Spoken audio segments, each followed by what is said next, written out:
고개를 뒤로 밑으로 숙인 다음에 이 두 팔을 뒤로 넣어가지고 귀를 잡는 이 자세. 안녕하세요. 네.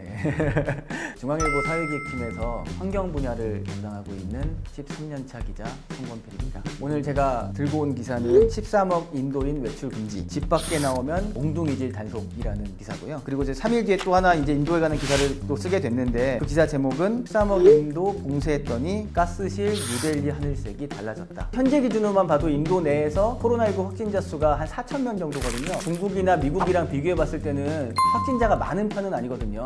그런데도 이렇게 강력한 봉쇄책을 내놓은 이유가 뭘까? 인도라는 국가 자체가 굉장히 의료 시스템이 취약하기 때문에 한 번 코로나가 퍼지면 걷잡을 수 없이 번질 수밖에 없다. 여기에 대한 이제 공포가 어떻게 보면 인도 정부가 이렇게 강력한 정책을 내놓은 배경이 됐다. 코로나19에 대한 봉쇄를 둘러싸고 인도 내에서 어떤 일이 벌어지고 있는지를 이제 영상으로 주로 많이 이제 보여줬는데, 우리 같은 집에 이제 민중의 지팡이라고 하는 경찰이 지팡이 같은 걸 들고 다니면서 마스크를 쓰지 않는 사람들을 쫓아가가지고 막 때린다거나, 가게를 연 주인들한테 왜 가게 열었냐, 봉쇄령 내렸는데 하면서 진짜 때리더라고요. 그 영상을 보는 저도 아플 정도로 진짜 세게 때리더라고요. 그 외에도 옛날에 저희로 따지면 군사 정권이나 볼 수 있었던 그런 모습들이 지금 인도에서 지금 벌어지고 있더라고요. 인도라는 국가가 아직까지는 확진자 수가 그렇게 많지 않은데도 불구하고 이렇게 강력한 이제 대책을 내놓은 거는 그만큼 인도라는 나라 자체가 코로나19에 취약하다는 걸 보여준다는 좀 방증이라고 좀 봤고요. 포인트들이 있는 댓글을 좀 봤는데요. 굉장히 좀 직관적인 댓글들이 많더라고요. 우리나라도 무지하게 패야 됩니다. 얼차려 지리네. 바로 굴러 우로 굴러. 사실 어떻게 보면 이게 가장 좀 흥미로운 반응이었는데, 원시적이지만 가장 확실한 대처다. 코로나19에 대한 좀 그런 공포를 겪고 있는 사람들 입장에서 인도에서 벌어지고 있는 일들을 좀 어떻게 느끼고 있는지 우리나라 사람들이 그거를 보여주는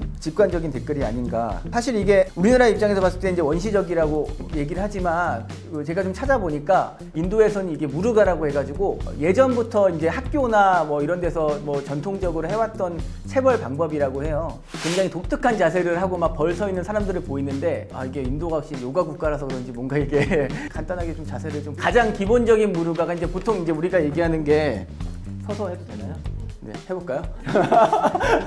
그냥 귀를 굉장히 유연성이 있는 사람이, 굉장히 유연성이 있어야 받을 수 있는 체벌인데, 그 고개를 일단 굉장히 뒤로 숙인 다음에 다리를 뒤로 넣어가지고 이렇게 해가지고 이렇게 귀를 잡는, 네, 이게 가장 전통적인 그 무르가 체벌의 방법이라고 하더라고요. 관련해서 이제 연결된 댓글이었는데, 인도에서 퍼지면 그땐 지옥문이 열린 거야. 저렇게라도 하는 게 저들에겐 피해를 최소화하는 방안이겠지. 각자 처한 환경이 다르니 이해한다. 그 말이 맞는 것 같아요. 사실은 인도라는 국가를 이해해 보면 방법 자체가 옳다고는 볼 수는 없지만, 저소득층이 굉장히 이제 넓게 퍼져 있는데, 그러니까 우리로 따지면 이제 원룸 정도 되는 굉장히 작은 공간에 5명, 6명이 이렇게 모여 살다 보니까 일단 가족 간에도 거리두기가 지켜지기가 어렵고, 마을 내에서도 식수라든지 하수라든지 이런 시스템 자체가 잘 안 돼 있다 보니까 그런 지역사회 감염에도 굉장히 취약한 상황이라는 게 지금 인도가 처한 현실이라고 볼 수 있어요. 그냥 인도는 미개, 여성들한테 하는 짓거리만 봐도 알 수 있지. 확실하네, 미개하다. 이런 댓글들도 굉장히 많았는데요. 봉쇄력을 지키지 않는다고 해서 폭력을 쓴다거나 체벌을 주는 것 자체가 인권적인 측면으로 봤을 때는 당연히 옳지 않은 방식이죠. 요즘 인도에서는 이제 또 촛불 운동 같은 게 벌어지고 있는데, 이제 이런 을 통해서 우리 코로나19를 몰아내자, 이런 어떤 운동까지 벌어지고 있다고 해요. 다른 나라는 다 빗장 걸어 잠갔는데 온 세계에 문 활짝 열어놓고 어서 와서 무료 검진 받고 편히 쉬다 가세요 하고 있네. 인도는 사실 이걸 폭력적으로 봉쇄책을 쓰고 있지만, 사실 다른 방식으로도 굉장히 강압적인 봉쇄책을 쓰는 국가들이 많은데, 대표적인 국가가 필리핀인데요. 최근에 이제 두테르테 대통령이라고 대국민 연설을 통해서 봉쇄령을 무조건 지켜라, 안 지키고 의료진들을 공격하거나 경찰들을 공격하면 그 즉시 경찰들한테 사살해라, 이렇게 사살 명령까지 내렸더라고요. 그리고 실제로 그 다음날 한 60대 남성이 마스크 안 쓴다고 이제 지적을 받았다가 낫을 들고 경찰을 공격하던 와중에 총을 맞아가지고 사망하는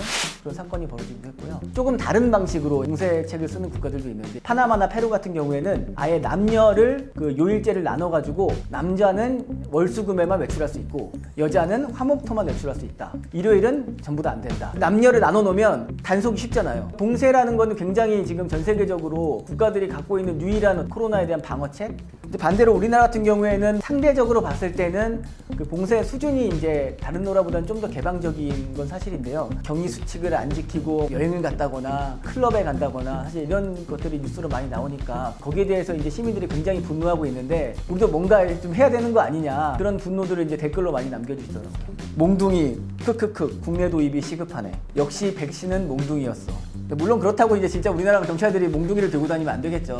그렇지만 이제 그만큼 자가격리 수칙이라든지 사회적 거리두기라든지 이런 것들은 정부도 이제 시민들이 그걸 지킬 수 있도록 일정 부분들을 좀 제한하는 대책들이 필요하지 않나. 그러니까 이번 코로나19 저도 이제 그런 그 봉쇄 관련된 뉴스를 보면서 지도자의 그 퍼스널리티, 국가의 그런 코로나 대처에 어떤 영향을 미치는지를 확실히 좀 비교해 볼 수 있었던 것 같아요. 앞 기사가 조금 폭력적이고 이제 아이들이 보기에는 안 좋은 기사였다면 두 번째 기사 같은 경우에 이제 코로나19의 역설이라고 할까요? 그러니까 인도의 수도인 뉴델리 같은 경우에는 전 세계에서 공기질이 가장 안 좋은 수도로 꼽히기도 했거든요. 미세먼지 농도로만 봤을 때는 서울의 한 5배 정도 되고요. 뉴델리의 공기질이 봉쇄령 이후에 얼마나 좋아졌고 그 원인은 무엇인지 그런 내용들을 담고 있는 기사라고 보면 됩니다. 델리 지역 같은 경우에는 봉쇄령이 내려지고 첫 주말에 미세먼지 농도가 좋음 수준까지 떨어졌는데 지난해 8월 이후에 처음이라고 하고요. 보통 이제 여름철 같은 경우에 미세먼지가 별로 없는데 그걸 제외하고 미세먼지가 많은 시기에 좋음 수준을 기록한 거는 이번이 아예 처음이라고 하더라고요.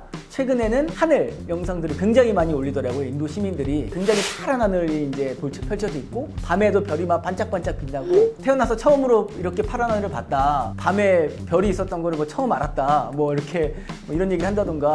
가장 짧으면서도 인상적이었던 댓글이 타노스가 옳았구나. 저도 이제 그 영화를 봤지만 인류의 반을 없애려고 하면서 내세운 명분이 인구가 너무 많기 때문에 환경이 파괴되고 식량은 부족하고 모든 문제가 이런 인구에서 발생한다. 공평하게 2명 중 1명은 세상에서 없애고 그러면 지구는 좋아질 거다 환경이. 그런 논리를 내세우고 있는데 방법 자체는 옳지는 않지만 그런 환경에 대한 어떤 문제인식이라고 할까요? 그런 것들에 공감하는 이제 댓글들이 많이 나온 것 같아요. 인도 인구가 13억 정도니까 5명, 6명 중에 1명은 인도 사람이라고 보면 되고 중국까지 합치면은 뭐 한 3명 중 1명은 중국 아니면 인도에 산다고 보면 되는데 결국 이제 인간 활동에 의해서 공기질이 심각해졌다. 인간의 활동이 미세먼지의 원인이었던 거 아니냐. 우리는 중국 영향으로 좋아지지 않았을까? 비교해 주세요. 요즘 중국이 멈춰서 덕분에 우리 하늘도 공기도 좋다. 민폐 국가 밝혀졌네. 중국, 인도. 이런 얘기들이 많더라고요. 그래서 저도 실제로 좀 데이터를 봤어요. 올겨울 같은 경우에는 작년 같은 시기와 비교해가지고 27% 정도 미세먼지 농도가 줄었다고 하더라고요. 중국 같은 경우에는 이제 뭐 인도처럼 전국 봉쇄령이 내려진 건 아니지만 코로나가 초기에 이제 굉장히 우한 지역을 중심으로 심각했었고 공장 가동률이나 뭐 차량 운행이 줄어든 건 맞고요. 결국은 이제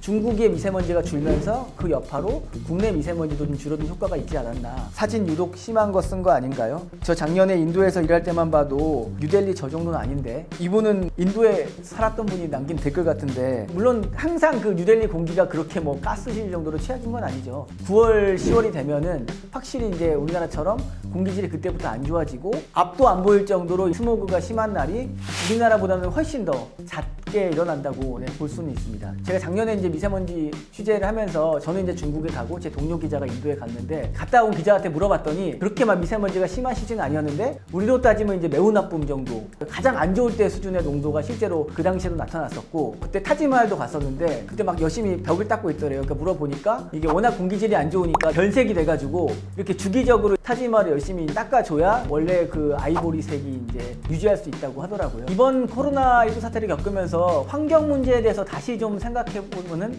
그런 댓글들도 사실 많더라고요. 그 중에 인상적이었던 게 코로나로 사람들은 힘들지만 지구는 휴식 시간이네. 코로나가 대자연이 주는 신호가 아닐런지. 지구 입장에서는 인간이 바이러스고 코로나가 치료제 백신인 것 같네요. 사실 저도 이제 코로나19 여러 가지 이제 사태를 보면서 환경적인 측면에서 보는데 최근에 또 흥미로웠던 거는 브라질 같은 경우에서 해변을 봉쇄했더니 거기서 뭐 멸종위기 바다거북이 알을 뭐 100마리씩 낳았다던가 이런 기사들도 보이는데 환경 기자의 입장에서 봤을 때는 좀 다시 한번 생각해보는 그런 지점인 것 같아요. 봉쇄령이라든가 뭐 자가격리라든가를 통해서 인간이 활동을 멈추거나 줄인 거잖아요. 그러면서 나타나고 있는 극우의 자정 현상들 여러 가지 환경 문제를 해결하는데 좀 실마리로 잡았으면 좋겠다.